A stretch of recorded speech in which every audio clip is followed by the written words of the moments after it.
Well, here we go again. Yeah.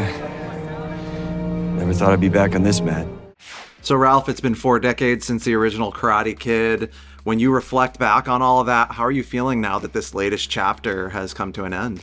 Truthfully, I'm feeling great. So when I watched these certainly the final 3 episodes, I would say, I felt almost back in the theater with the popcorn, the feels, the tears, the cheers, the F yeah moments, fulfillment for LaRusso, even though he wasn't on the mat because they needed each other to succeed. The sending the daughter off to college, that felt real to me.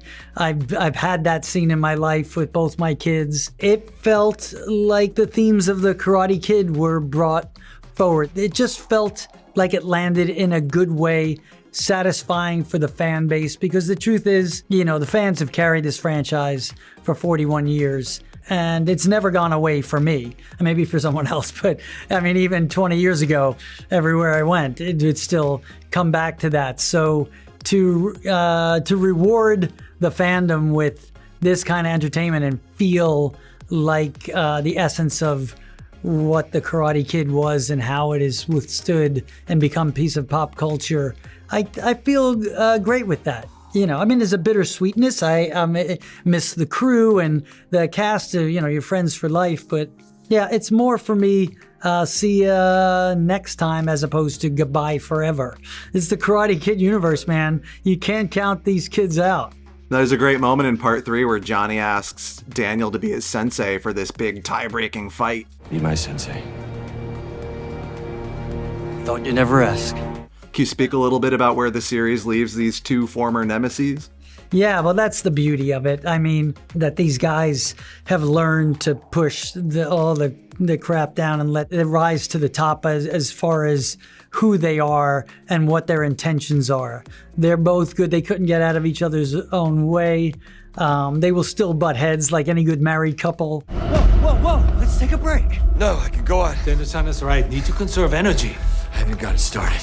And for me and William, it's such a richness. You're all right, LaRusso. Having gone on this journey from 2 totally different prisms, connected in some way, it's a very unique. It's hard. There are not many examples of that, where we look at each other across the mat and there's such an affinity. And we're both so different, Billy and I, and Johnny and Daniel, yet we're different but same.